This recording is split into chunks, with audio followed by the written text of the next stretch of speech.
The rain hit the city like 1,000 falling needles, cold and unending. Neon lights reflected on the wet streets, stretching into rivers of color that flowed between the metal towers. It was the kind of night when most people stayed inside, but Marcus Gray didn't have that luxury. He was running late, and for once not because of work. It was his birthday. His daughter Lily had spent the entire day decorating their small apartment. Balloons, cheap candles, and one small cake that said, "Happy Birthday, Dad," in crooked letters. She was only 7, but she'd done it all herself. Marcus had promised he'd be home by 7 sharp. No delays, no excuses. He checked his watch, 6:45 p.m. He could still make it. He closed his work terminal at the emergency station, grabbed his coat, and hurried out. The air smelled of metal and rain. Traffic hummed on the floating highways above. Marcus walked fast, his boots splashing through shallow puddles. He passed holographic ads and drone patrols, all glowing faintly blue. The city, called Haven 9, never truly slept. It was where humans and aliens lived together, uneasily. Marcus had worked as a field medic for years after the border war. He had seen too many things, too much pain, too many deaths, and yet, on nights like this, all he wanted was peace. Just him, Lily, and the cake. Then his wrist comm beeped. He almost ignored it. Almost. Incoming call. Unknown frequency. He frowned. Unknown meant one thing. Someone was trying to hide. He answered with a sigh. "This is Marcus Gray. There." Was static for a moment, then a trembling voice came through. Female, desperate, scared. "Marcus, it's me, Asha." His steps froze. He hadn't heard that name in months, not since the relief camp. Asha was an alien mother he'd treated once. Pale blue skin, soft silver eyes, quiet voice. Her people were refugees from the outer belt, hunted after the war. She had a small boy with her. Fragile, sickly, maybe 5 years old. Marcus had helped them find medicine, but after that day she vanished. "Asha?" he said slowly. "Where are you?" Static again, then her voice shaking. "They found us. The patrols. They're taking my boy. Please help me." His breath caught. "Where are you now?" "The East Slums. Sector 12. Please, Marcus." Then the line went dead. Marcus stood in the rain, staring at the city lights. He looked at the small paper bag in his hand. The cake Lily had ordered just for him. His chest felt tight. He promised her he'd come home. He promised. But somewhere out there, a mother was crying for her child. He closed his eyes, whispered a quiet apology to Lily, and turned toward the eastern sky. The outskirts. The East Slums weren't part of the main city grid. They were old, forgotten, full of broken domes and rusted buildings. Once it had been a repair zone for transport ships. Now it was home for those the system didn't want, mainly aliens without legal papers. Marcus took a side route through the drainage tunnels. The air was damp and heavy with smoke. Neon signs flickered weakly, advertising cheap food and even cheaper safety. He moved quickly, scanning every alley. His old instincts kicked in, the medic's calm, the soldier's alertness. Then he saw her. Asha was standing under a half-broken shelter, holding her boy close. The child was coughing, his skin flickering between pale and bright blue, a sign of oxygen failure. Rainwater dripped from Asha's hair, and her clothes were torn. When she saw Marcus, her eyes widened with a mix of relief and fear. "You came," she whispered. He nodded, rushing forward. "What happened?" "They raided our block," she said between breaths. "They said unregistered refugees will be sent to containment. I hid my boy, but they're searching every building. We can't stay here." Marcus crouched beside the child. "He's burning up. How long has he been like this?" "Since morning." He took out his small medkit, scanning the boy. The readings were bad. His oxygen levels were dropping. Marcus cursed under his breath. He needs stable air and heat now. Footsteps echoed in the alley. Voices. Soldiers. Asha's hands tightened. They're close. Marcus looked at her, then at the child. He didn't have time to think. He removed his own jacket and wrapped it around the boy. We're leaving. But where? Anywhere that isn't here. They ran. Behind them, flashlights cut through the rain. A voice shouted, "Stop! Human male with unauthorized species." Marcus pulled Asha into a narrow side street, heart pounding. They ducked behind old machinery, holding their breath as soldiers passed by. The rain masked their scent. The thunder masked their movement. When it was safe, Asha looked at him. Her eyes glimmered faintly, reflecting the streetlights. "Why help me?" she whispered. He hesitated. "Because you asked." She stared at him for a long second. "You'll be punished if they find us." "I've been punished before." They moved again, deeper into the slums. The safe house hours later, they reached an abandoned warehouse Marcus sometimes used during emergency patrols. He closed the door behind them, sealing it with a manual lock. Inside, old generator lights flickered weakly. It smelled of oil and dust, but at least it was dry. Marcus laid the boy on a mat, removing his wet jacket. "Name?" he asked quietly. "Aaron," Asha whispered. He nodded, setting up a small heater beside him. "Aaron's breathing shallow. His body isn't adjusting to this air pressure. I need to improvise." He took a small oxygen capsule from his kit and connected it to a filter. The boy inhaled weakly, then exhaled with a faint shimmer. His breathing steadied slightly. Asha sat beside her son, tears sliding silently down her cheeks. "I can't lose him, Marcus. He's all I have." Marcus looked at her, and for a second he saw something familiar. Not her alien features, not the glowing skin, but the fear. The same fear he'd seen on his own face when Lily was sick years ago. The same helplessness. "You won't," he said softly. For a moment neither spoke. Outside, thunder rolled. Then Asha looked around the small room, voice trembling. "This is your world, but it doesn't want us here." Marcus sighed. "It doesn't want anyone who doesn't fit in." She looked up. "But you fit in. You could have stayed safe. Why help an alien?" He met her gaze. "Because you're a mother." Her eyes widened slightly, then softened. "The message is." Marcus adjusted the heater. His wrist comm buzzed again, this time with a recorded message. He hesitated before playing it. Lily's voice filled the room, small, warm, and pure. "Daddy, where are you?" "I kept the cake safe. The candles are almost done, but I'll wait. Promise you'll come home soon." His throat tightened. Asha watched him silently. "You have a child?" she asked softly. He nodded. "Her name's Lily. She must miss you." "She does," he said quietly. "But she's strong, like you." Asha looked down at her sleeping son. "You risked everything tonight, for someone not even human." Marcus shook his head slowly. "That word, human, it's not about skin or blood. It's about choice." For a long time neither spoke. Only the rain outside filled the silence. The search, suddenly, a bright beam flashed through the cracks of the wall.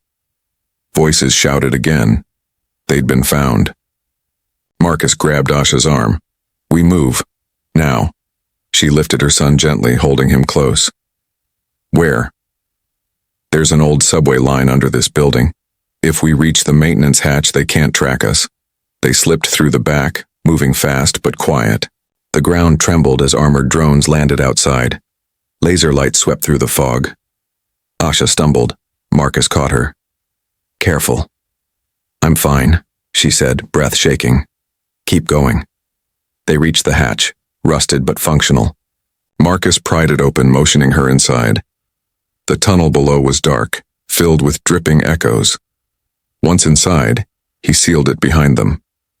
The only light came from the faint glow of Asha's skin and the small lamp on his wrist. They walked for what felt like hours. Finally, when the sound of the search faded, they stopped to rest. Marcus sat against the wall, breathing hard. Asha knelt beside her child, who had fallen asleep again. "Where will you go now?" he asked. "I don't know," she whispered. "There's talk of a ship leaving soon. Refugees heading for Tyrian Station. But tickets cost more than I can ever pay." He thought for a moment, then said, "Maybe I can help." She shook her head. "You've done enough. If they catch you, then we both lose," he finished. The confession. After a long silence, she asked, "Do you ever wonder why we were created so different? Why humans and my kind can't live together?" Marcus gave a tired smile. "I used to. Now I just wonder why we keep trying to prove who deserves to live." She studied his face for a while. "Your eyes," she said softly. "They don't look like other humans. They look tired." He laughed quietly. "Maybe because they've seen too much. And yet, you still help." He looked at her then, really looked. The silver in her eyes shimmered faintly in the dark tunnel, maybe because helping someone is the only thing that still makes sense. For a moment they sat in silence, the rain echoing far above. Then faintly, the boy murmured in his sleep. His words were soft, almost dreamlike. "Mom, the stars, they're calling us home." Asha looked at him, tears forming. Marcus watched quietly, feeling something stir deep inside him, something he hadn't felt in years. Hope, the decision by dawn, the storm had passed. They climbed out of the tunnel, emerging near the river docks. Mist rose from the water and the first light touched the horizon. Marcus looked at the small communicator in his hand. One message blinked, from Lily. "Happy birthday, Daddy." He smiled faintly, then turned the device off. Asha looked at him. "You should go home. Your child is waiting." "She'll understand," he said. "You're missing your birthday," she whispered. "I already had my gift," he said softly, looking at the boy who was breathing normally in. The dawn was pale and weak, struggling to break through the haze that covered Haven 9. Steam rose from the river docks as Marcus led Asha and her boy through the narrow back streets. The city above still slept, but the lower levels were alive with whispers. Rumors of night raids, missing families, and soldiers who didn't ask questions. Marcus kept his head down. He knew which cameras still worked and which ones were blind. Years as a medic during the war had taught him where the city bled and where it hid its scars. Asha followed close, her son cradled against her chest. His breathing had steadied, but his skin still glowed faintly blue in the early light. Lily's voice replayed in Marcus's mind. "Promise you'll come home soon." The words stung like the rain. They reached a low gate covered in vines and rust. Marcus pressed a small keypad hidden behind a pipe. The door unlocked with a tired click. "Stay quiet," he whispered. No lights near the windows. Inside was a small, forgotten world, a safe house Marcus had built years ago when the war ended. It was half medical lab, half storage room, and 100% secret. Metal shelves lined the walls, filled with medicine, blankets, and canned food. It wasn't much, but it was safe. Asha set her boy down on a cot and looked around, eyes wide. "You live here?" "No," Marcus said. "But it's where I keep the people the world forgets." A fragile piece the boy Aaron stirred.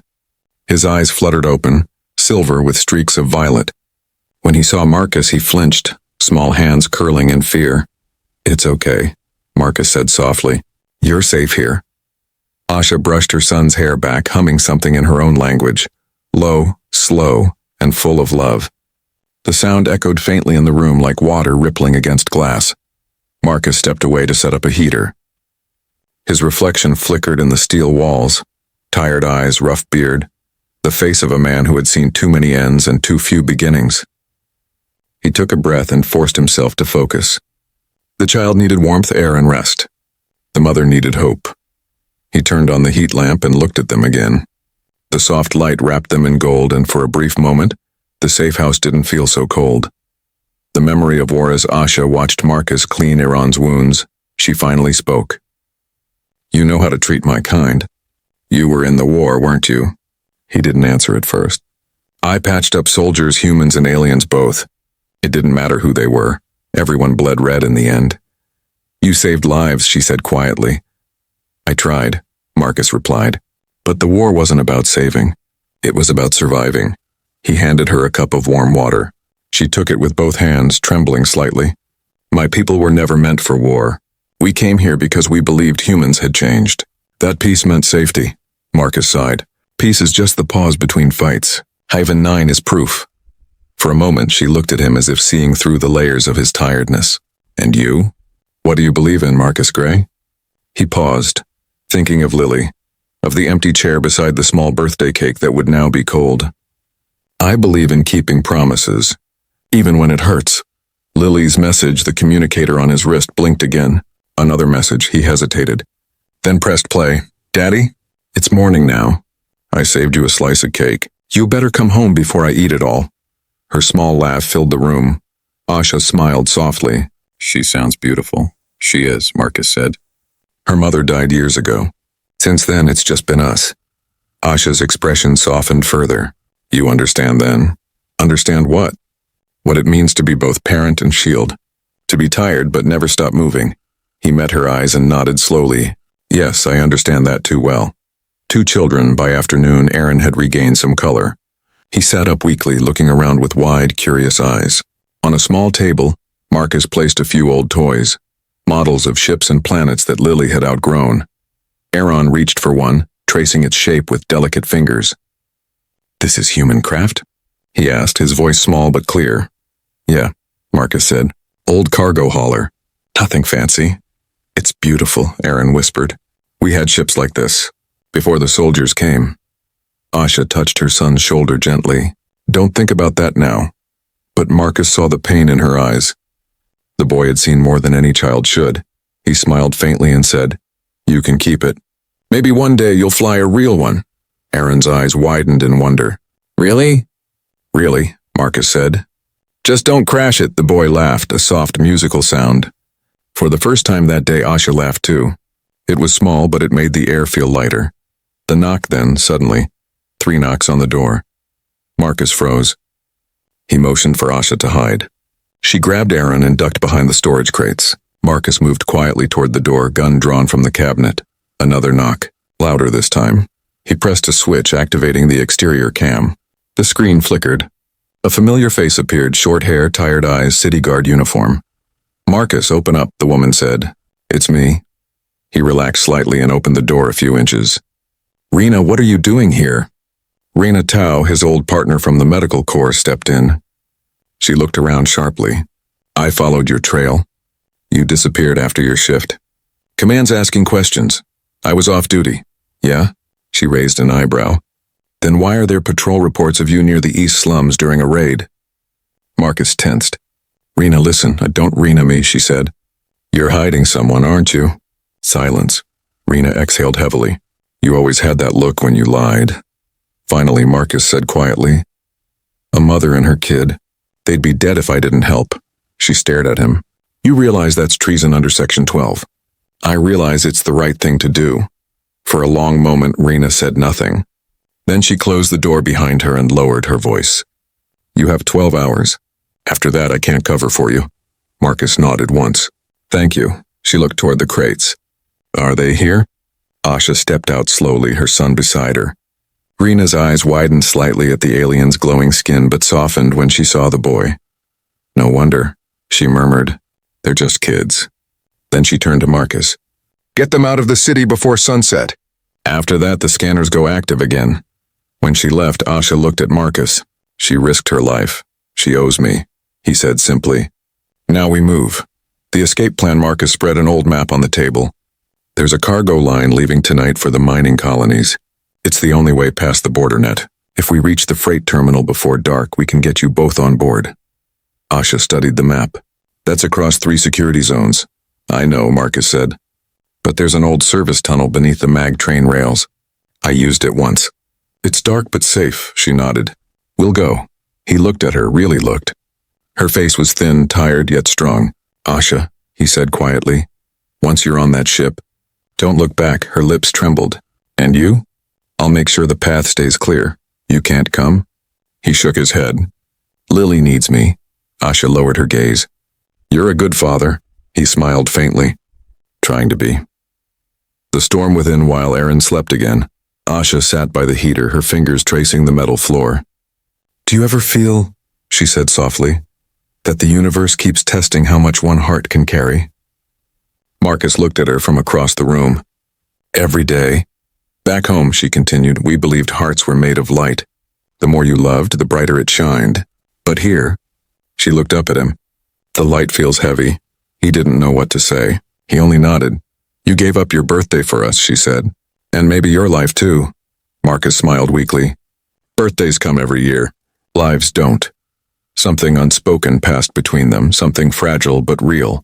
Not love yet, but understanding. Two broken souls recognizing the same wound. A moment of peace as night fell. They ate together, canned soup and stale bread, but it felt like a feast. Marcus found an old lantern that Lily had painted with stars. He lit it and placed it between them. Its soft light reflected in Asha's eyes. Aaron watched the tiny flame flicker and whispered, It looks like home. Asha brushed his hair. Sleep, little light. Marcus leaned back, exhaustion pulling at him. But when he saw Asha and her son huddled together, something inside him softened. For years he'd been surviving out of duty. Tonight, for the first time, he felt purpose. Outside, thunder rumbled again, faint and distant. The war might have ended, but its shadow still reached for them. Marcus whispered to himself, Just one more night. Let them be safe one more night. He didn't know the city patrols had already traced his ID. He didn't know soldiers were on their way. He only knew that in this small, hidden room, for a few fragile hours, 2 mothers, 2 children, and 1 broken man shared a peace that shouldn't have been possible. The lights dimmed. The scene faded to black. A single line appeared. They found shelter in the cracks of a dying world, but the storm was far from over. The night grew heavier than before. The rain had stopped, but the air was thick with tension. From the safe house window, Marcus could see the faint glow of search drones sweeping through the sky like silver eyes. He checked his wristcom again, no signal. Rena's warning echoed in his mind. You have 12 hours. Time was almost up. Asha sat quietly beside her sleeping son Aaron, her silver eyes half closed but alert. She could feel the unease in Marcus even without words. The sound of the generator filled the silence between them. You haven't rested, she said softly. I can't, he replied.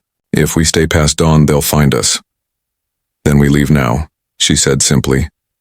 He looked at her, tired, fragile, yet stronger than anyone he'd ever met. Once we move, there's no turning back, she smiled faintly. There never was.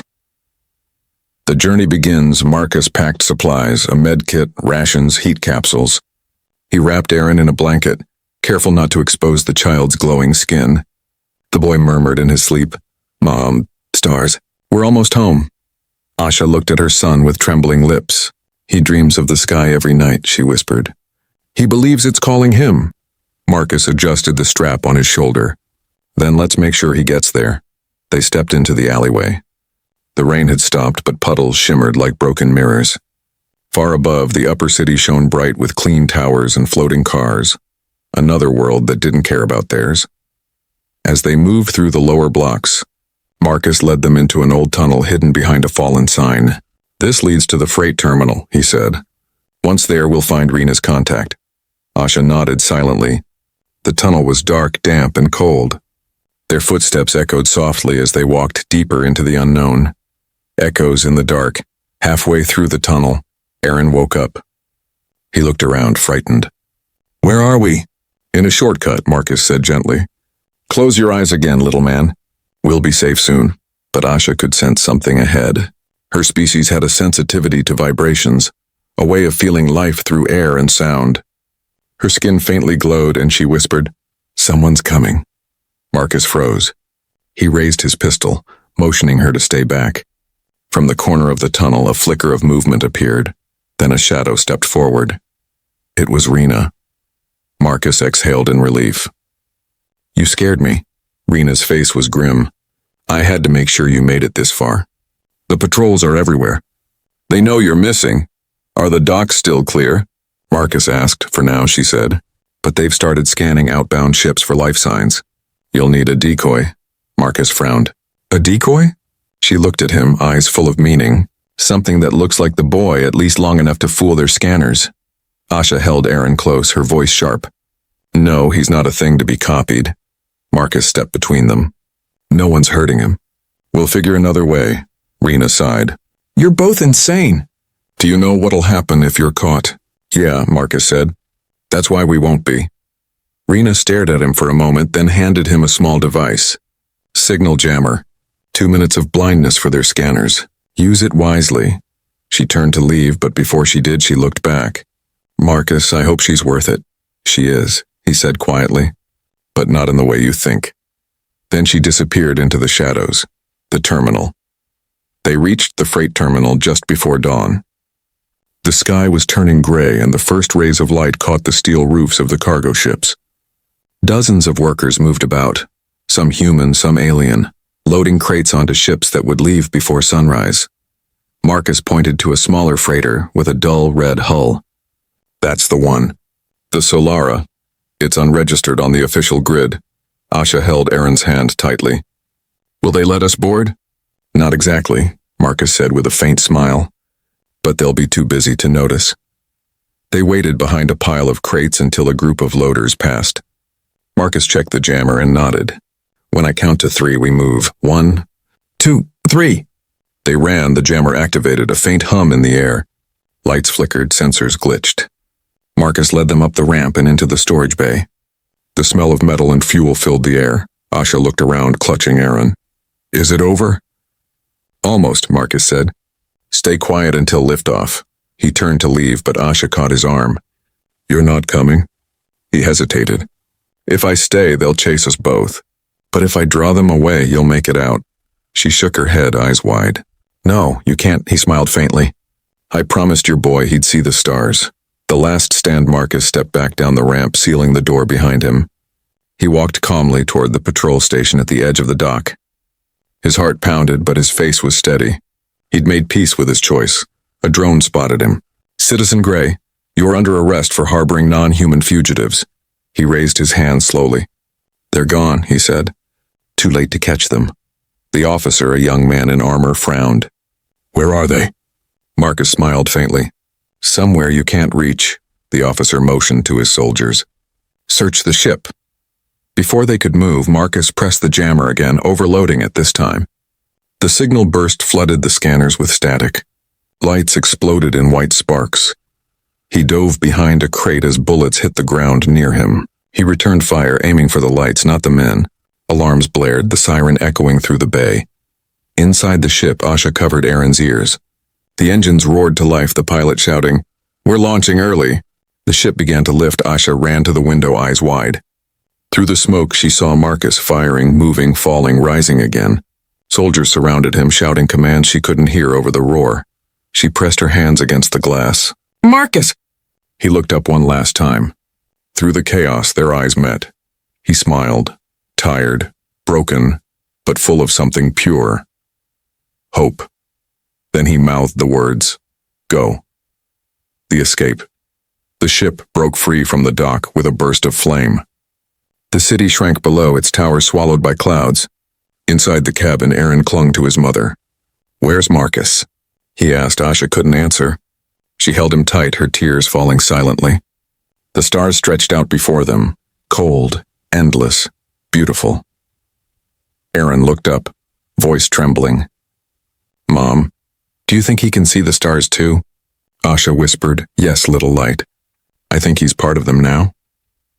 She closed her eyes and imagined him there, standing under the dawn, smiling as the sky opened above.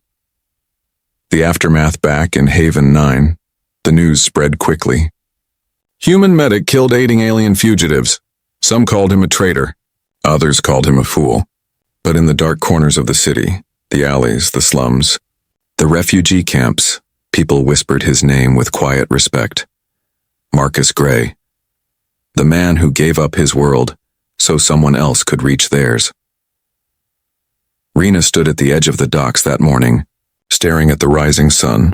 She found his broken communicator among the debris. The last message still blinked. Lily, be good. Always help those who can't help themselves. She closed her eyes, whispered, You did it, old friend, and turned away.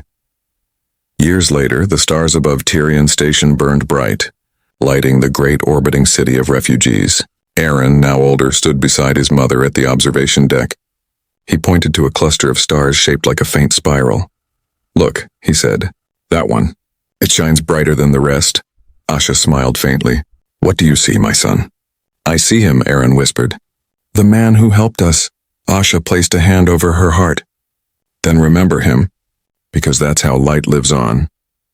Far away across galaxies, a signal flickered faintly in the black of space. An old recording looped endlessly. Happy birthday, Daddy, come home soon. And maybe somewhere beyond the stars, Marcus Gray smiled. Final lines, for voice narration. The music fades. The narrator's voice softens. He missed his birthday, but he gave another family a chance to live theirs. Sometimes being human isn't about blood or species. It's about the courage to love beyond the lines that divide us. Fade out. Title card appears. Single dad skipped his birthday dinner to help an alien single mom, but he never expected this.